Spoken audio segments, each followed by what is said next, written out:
buying a used beater car where you don't have to have a monthly payment is going to be the ultimate life hack that you can do.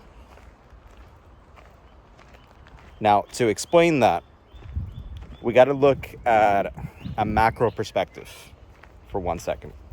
And what I mean by that is by examining what is the average monthly car payment in the United States.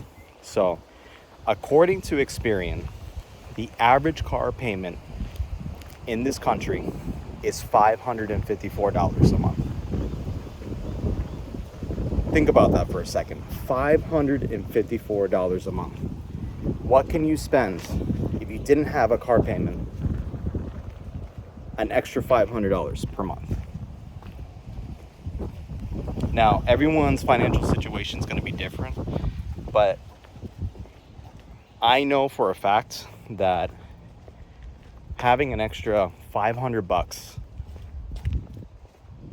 of not having to throw it away in a monthly car payment can be huge for anyone's financial picture. So, in my situation, I drive a Subaru that I've owned for coming up to 9.5 years now. Okay. I paid it off before the pandemic hit in the US. So we're in 2025 now. Had that car completely paid for about 6 years. Now, when I was younger, that car payment on average for me was $425 a month. It's a lot of money to spend each month. And honestly, not having any sort of car payment is a huge financial relief.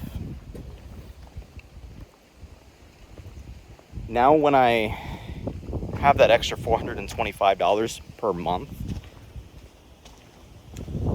to me, my mindset is that I still pretend that I have a car payment. But instead of doing that, I store that $425 in a high yield savings account that I just let accumulate.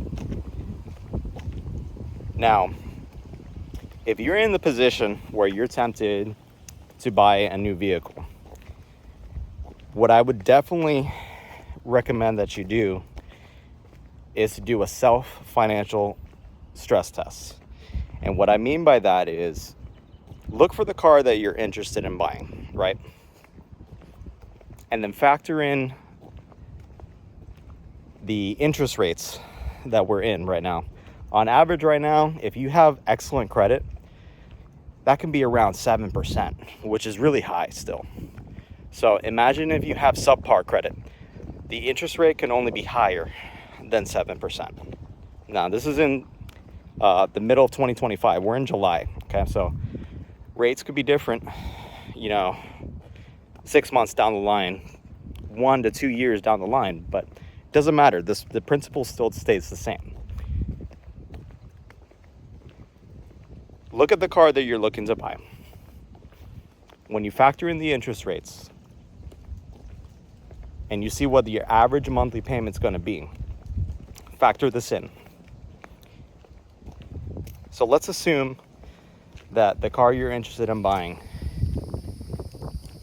on average will probably be, let's use the national average according to Experian, $554 a month. Okay, so if you know that it's going to be that amount, do a financial self-stress test on yourself first before even getting into a car loan like that, okay? And this is how you're going to do it. First off, every month, you're going to move $554 from your checking account to your savings account, and you're not going to touch it. And you're going to do that once a month. Now, after doing that, see how your finances look on a month-to-month basis. If you find yourself struggling at the end of the month after transferring that $554, then you know that it's a bad idea to get into that car loan. Now, on the opposite hand, if you feel that you're comfortable paying $554 every month, by all means, go in and jump in. But if you want to be absolutely sure that you're making a smart financial decision by jumping into a car loan, do this for at least 6 months. Shoot, I would go even longer. I would do maybe 1 year, 2 years if you want to be super conservative. But doing that self-test of transferring at least $500 every month from your checking to your savings and not touching that money just to see how the rest of your finances are impacted, that's a huge win-win. And if you know that you can do it, well, in the 6 months or 1 year or 2 years that you're doing that self-financial stress test, you just built a huge emergency savings fund. And you could still keep on saving. It's like a mental financial life hack that you can do. So that's just one thing to keep in mind. But anyways, the whole point of this video is that driving a beater car that is paid for pays huge dividends at the end of the day. Because you're not throwing away money every month on something that is going to depreciate over time. Remember, at the end of the day, a car is a method of transportation to get to point A to point B. Why is there a need?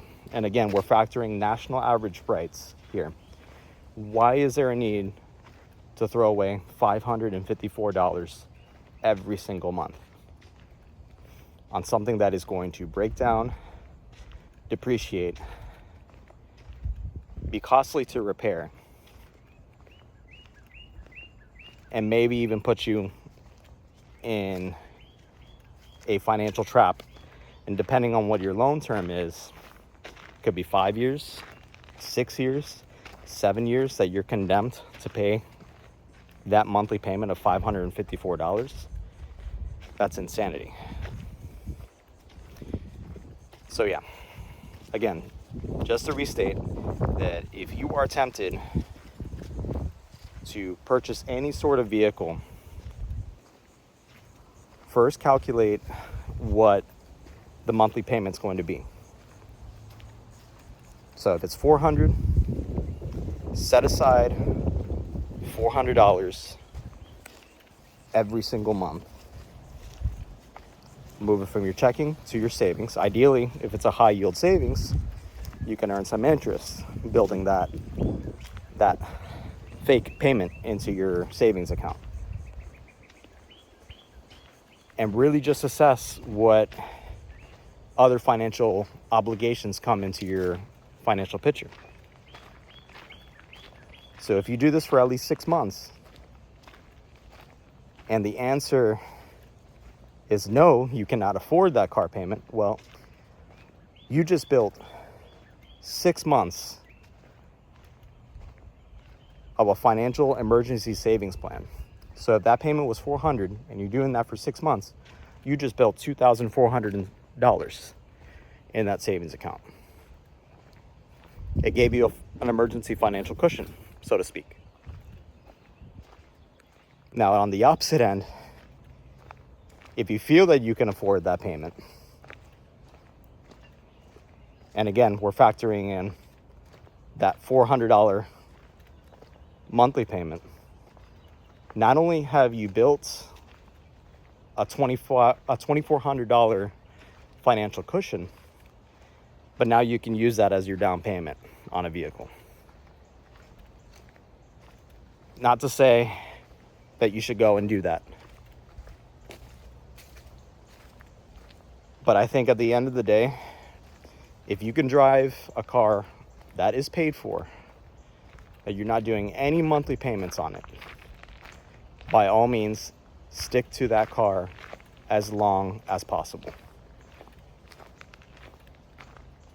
Because at the end of the day, when something is paid for, you don't have to fork out any additional funds going forward.